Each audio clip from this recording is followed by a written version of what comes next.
Bom dia, boa tarde, boa noite a todos. Prazer, sou Tatiane Teixeira, professora de Biologia, e eu estou passando aqui para estar fazendo um vídeo da nossa apostila do segundo ano do mês de março.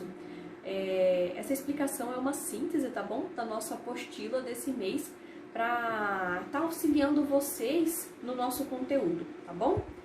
Vou estar aproximando aqui a imagem para estar explicando melhor para vocês.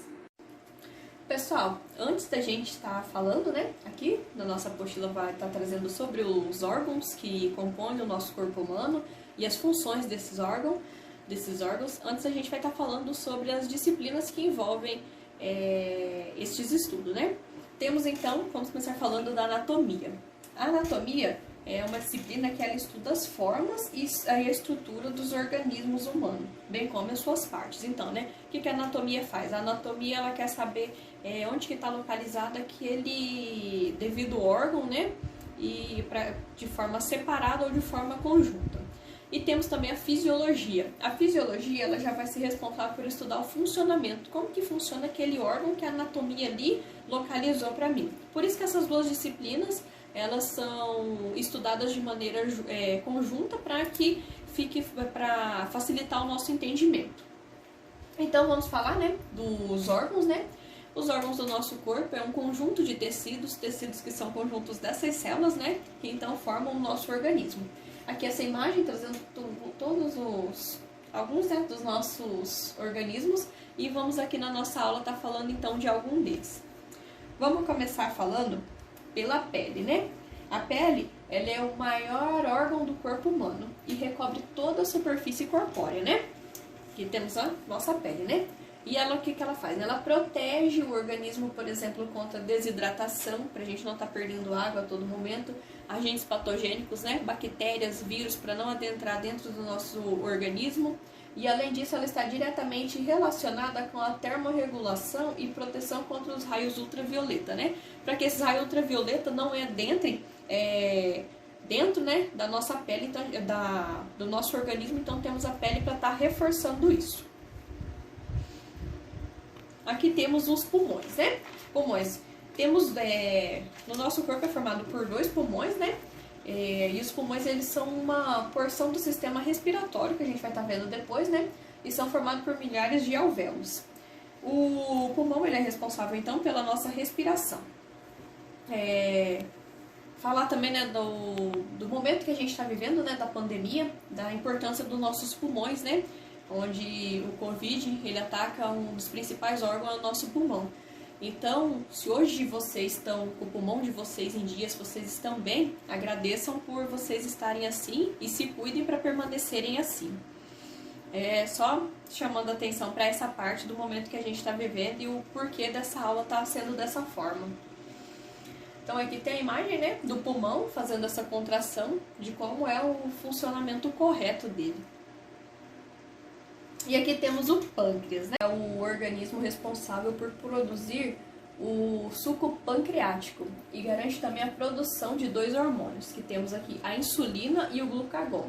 Tanto a insulina quanto o glucagon atuam garantindo a manutenção dos níveis adequados de glicose no nosso organismo, né? O que acontece, né? Quando tá alta a insulina, o glucagon vem para diminuir. Quando o invertido, né? Quando o glucagon, que é a parte de baixo do nosso açúcar, a insulina vem para tentar aumentar esse nível de açúcar no nosso organismo. Entretanto, agem de maneira contrária. Enquanto a insulina, né, reduz os níveis de glicose disponível no sangue, o glucagon garante então que vai estar aumentando. Acho que eu acabei explicando aqui trocado, né? Mas aqui deu para entender, né? Que a glicose ela vai estar responsável por aumentar, né? E o glucagon a glicose para diminuir o nível de açúcar no nosso sangue e o glucagon para aumentar, então, esse nível desse açúcar no nosso sangue. Acho que deu para entender, né? Aqui temos uma imagem mostrando como que é produzido esse suco pancreático no nosso pâncreas. Ali, assim, né? Partezinha verde aqui no nosso pâncreas. E aqui vamos falar dos rins, né? Os rins, eles são 2 órgãos que possuem o formato de feijão e que estão relacionados com a filtração do sangue e a formação da nossa urina. Então aqui, né, os rins também são 2 órgãos que devem estar sempre funcionando perfeitamente no nosso corpo, por isso aqui o funcionamento dele a gente tem que estar ingerindo muita água para que ele possa estar acontecendo, né, realizando as suas funções de maneira correta. O estômago, né?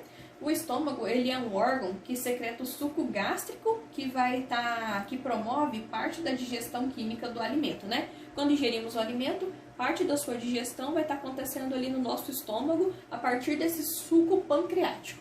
Aqui temos a imagem, né, do nosso estômago, né, e as partes do estômago, né? Aqui temos o esôfago, né, que ele faz parte do sistema digestório. Aqui que chamamos de fundo, né, a mucosa estomacal, que está aqui, o corpo do estômago. Aí temos então as camadas dos músculos, né, que o nosso estômago faz movimentos de contrações. Temos o duodeno e tem aqui o piloro e o antro, que é essa regiãozinha ali. Aqui vamos estar falando do intestino delgado, né? O intestino delgado ele é dividido em 3 porções, né? Que a gente tem o duodeno, o jejuno e o íleo. No intestino delgado que ocorre a maior parte do processo de digestão do nosso corpo. Quando chega então ali no nosso intestino delgado, que é onde vai estar acontecendo essa maior absorção desses nutrientes. Que quando chega no intestino grosso, que eu acabei não colocando aqui para vocês, mas quando chega lá no intestino grosso, o intestino grosso ele vai ser responsável por estar absorvendo água que foi absorvida, né, que podemos dizer que sobrou, né, no intestino delgado ali, depois dessa absorção desses nutrientes, sobrou ali aquela quantidade de água. O intestino grosso ele vai estar fazendo essa absorção dessa água e fazendo a formação do nosso bolo fecal. E aqui temos o coração, né? O coração ele é responsável por garantir o bombeamento do sangue para o nosso corpo, né? Onde ele vai estar levando o sangue e o oxigênio por todas as partes do nosso corpo para assim manter as nossas células vivas.